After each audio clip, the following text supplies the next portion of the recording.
வந்து பட்டி வந்து டாட் பிடிச்சிட்டு பட்டி வந்து எப்படி அளவு பார்க்குறது அப்படிங்கிறது வந்து நான் உங்களுக்கு வந்து சொல்கிறேன். அதாவது இப்போ பெரிய ப்ளவுஸ் அப்படின்னா அந்த பட்டியை வந்து அளவு எப்படி பார்த்துட்டு எந்த இடத்துல வந்து ஜாயின் பண்ணணும் அப்படிங்கிறது வந்து உங்களுக்கு வந்து சொல்கிறேன். இப்போ முதல்ல வந்து டாட் பிடிச்சிருவோம். கரெக்டாக சென்ட்ரு பார்த்துக்கிறோங்க. அடையாளப்படுத்தினதுலேருந்து சென்ட்ரு பார்த்துக்கிறோங்க. இதில் வந்து ஏற்ற இறக்கம் வருது அப்படிங்கிறத வந்து பார்த்துக்கிறோங்க. பார்த்துக்கிட்டு 1.5 இன்ச்சு கணக்கு பண்ணிக்கிறோங்க. 1.5 இன்ச்சு அகலம் 1.5 இப்போ 3 இன்ச்சு. இப்போ இதில் வந்து நான் ஒரு 3 இன்ச்சு லென்த்து வந்து மார்க் பண்ணியிருக்கேன். நமக்கு வந்து அளவு தெரியும், அதனால நான் அந்த அளவுக்கு வந்து மார்க் பண்ணியிருக்கேன். இந்த மாதிரி டாட் பிடிச்சிக்கிறோங்க.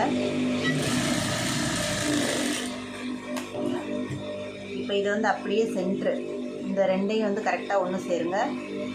இது சென்ட்ரு பாருங்கள். இந்த லென்த்து வந்து அகலம் வந்து 1/4 இன்ச்சு வந்து லைட்டாக டேக் அடிச்சுக்கிறோங்க. 1/4 இன்ச்சு அகலம், லென்த்து வந்து ஒரு 3-3.5 இன்ச்சு லென்த்து. அது அப்படியே வந்து திருப்புங்க. திருப்பிட்டு இது சென்டரை இப்படி பாருங்கள். இங்கேயும் வந்து 1/4 இன்ச்சு அகலம், ஒரு 4 இன்ச்சு லென்த்து. ஷார்ப்பாக கொண்டு வந்து முடிக்கணும். இப்போ பாருங்கள், உங்களுக்கு கப் சைஸ் வந்து நீட்டாக வந்திருக்கு. இப்போ அதே மாதிரி இன்னொரு இதுவும் வந்து பிடிச்சிருவோம். இப்போ அதை வந்து ஆப்போசிட்டில் வந்து இதை வந்து மடிச்சுக்கிறோங்க. கரெக்டாக அளவு பார்த்துட்டு இதை வந்து மடிச்சுக்கிறோங்க. ஏற்ற இறக்கம் இல்லாமல் அதே மாதிரி 1.5 இன்ச்சு அளவு, இந்த 3 இன்ச்சு லென்த்து, அதை வந்து கரெக்டாக பார்த்துக்கிறோங்க. பார்த்துட்டு வந்து உங்களுக்கு எந்த பக்கம் பிடிக்க தோணுதோ அந்த பக்கம் வந்து பிடிச்சிக்கிறோங்க.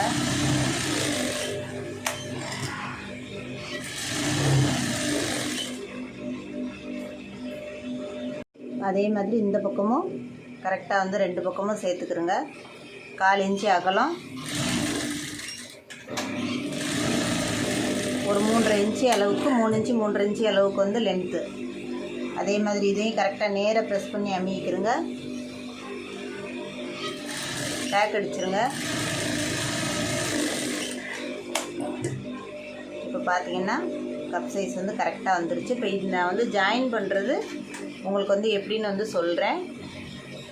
அந்த கப் சைஸ் வந்து கீழே போட்டுக்கிறோங்க. இந்த பட்டி ஜாயின் அடித்து வச்சுருக்க பாருங்கள், அந்த பட்டியை வந்து மேலே வச்சுக்கிறோங்க. இப்போ தையலுக்கு வந்து கரெக்டாக எந்த அளவுக்கு நீங்கள் தைக்க போகிறீங்களோ அந்த அளவுக்கு வந்து கரெக்டாக வந்து மார்க் பண்ணிக்கிறோங்க. இதை வந்து மார்க் பண்ணிக்கிறோங்க. இதை வந்து லைட்டாக கிராஸாக வந்து கொஞ்சம் வெளியில் விட்டுருங்க. இந்த கிளாத்தை வந்து இந்த இடத்த மாத்திரம் கொஞ்சம் வெளியில் விட்டுருங்க. இப்போ நான் உங்களுக்கு அதை எந்த இடத்த விட்டுட்டு எப்படி ஜாயின் பண்ணுறது அப்படிங்கிறது வந்து சொல்கிறேன். கரெக்டாக அந்த இடத்த வந்து வெளியில் விட்டுருங்க. இது வந்து இது ஏன் விடுறோம் அப்படிங்கிறத நான் உங்களுக்கு வந்து தைச்சிட்டு வந்து சொல்கிறேன். கரெக்டாக அந்த 1/4 இன்ச்சு அளவுக்கு அதை கரெக்டாக மார்க் பண்ணிக்கிறோங்க. அந்த ஷார்ப்பாக வந்து ஒரு 1/4 இன்ச்சு வந்து உள்ளே வெளியில் வந்து விட்டுருங்க.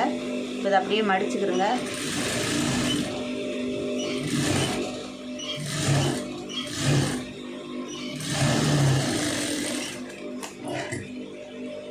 இப்போ பாருங்கள், இது வந்து நேர் வர்றதுக்காண்டி தான் இந்த 1/4 இன்ச்சு வந்து உள்ளே விட்டுருக்குது. இப்போ வந்து எக்ஸ்ட்ரா இருக்கிறத லைட்டாக கட் பண்ணிக்கிடுவோம். இதை வந்து உள்வாங்கி இப்போ நான் உங்களுக்கு இன்னொரு இதில் வந்து இப்போ வந்து இதை அடிச்சிட்டோம். இப்போ இன்னொரு இதில் வந்து நான் உங்களுக்கு வந்து காமிக்கிறேன். இப்போ இதை வந்து நேராக அடிச்சிருக்கோம். இப்போ இந்த பட்டியை வந்து அது உள்ளே வந்தால் இப்போ என்ன ஆகும் அப்படிங்கிறத வந்து காமிக்கிறேன் பாருங்கள். இப்போ இந்த இடத்துல இதை வந்து இந்த பக்கமாக போட்டுக்கிறோங்க. இப்போ இந்த பீஸை வந்து கொஞ்சம் இங்கே வச்சுருங்க. நான் இந்த பாருங்கள், இப்போ இதுக்கு நேராக வச்சுட்டோம் அப்படின்னா அந்த பள்ளம் விழுகிறத நான் உங்களுக்கு வந்து காமிக்கிறேன். அதாவது லைட்டாக ஓட்டிட்டு காமிக்கிறேன். இப்போ பாருங்கள், இது வந்து கரெக்டாக இது வந்து வெளியில் தள்ளிடும். இதை ஈவனாக வச்சோன்னு சொன்னால் இந்த ஃப்ரண்ட் பீஸ் வந்து வெளியில் தள்ளிடும், பட்டி வந்து உள்வாங்கிடும். இப்போ இதை வந்து பிரிச்சுட்டு இப்போ நான் சொன்ன மாதிரி வச்சு பார்ப்போம் பாருங்கள். கொஞ்சம் அழுத்தி வந்து தையல் போட்டேன். இப்போ நான் சொன்ன மாதிரி கொஞ்சம் எக்ஸ்ட்ரா, அதாவது இந்த துணியை வந்து இதுக்கு மேலே, அதாவது ஒரு 1/4 இன்ச்சு பாருங்கள் மேலே தள்ளி அந்த பீஸை வந்து தள்ளி வச்சுருங்க. தள்ளி வச்சுட்டு அடித்து பாருங்கள். அடிச்சுட்டு நான் உங்களுக்கு வந்து காமிக்கிறேன்.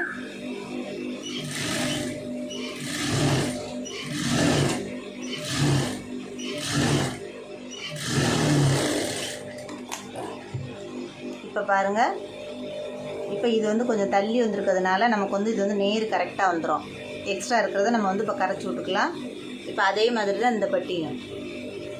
அதனால் எப்போவுமே இந்த இது வந்து ஒரு 1/4 இன்ச்சு வந்து இந்த கிராஸ் இருக்குது பாருங்கள், இந்த கிராஸை வந்து கொஞ்சம் தள்ளி வச்சு இந்த டாட் பிடிக்கிறது. கப் சைஸ் வந்து இந்த மாதிரி பிடிச்சிங்கன்னா இது வந்து இந்த இதுவும் கரெக்டாக நேராக வரும் நமக்கு வந்து தைக்கிறதுக்கு. இதே மாதிரி நீங்களும் வந்து ட்ரை பண்ணி பாருங்கள். கப் சைஸும் உங்களுக்கு வந்து நீட்டாக வரும். எந்த ஒரு சுருக்கம் அதுக்கெல்லாம் வராமல் கரெக்டாக வரும். பட்டியும் அளவு பார்த்து ஜாயின் பண்ணுறதுக்கு கரெக்டாக வரும். இதே மாதிரி நீங்களும் வந்து ட்ரை பண்ணி பாருங்கள். இந்த வீடியோ பிடிச்சிருந்துச்சுன்னா லைக் பண்ணுங்கள், ஷேர் பண்ணுங்கள், மறந்துடாமல் சப்ஸ்கிரைப் பண்ணுங்கள், சேனலுக்கு சப்போர்ட் பண்ணுங்கள்.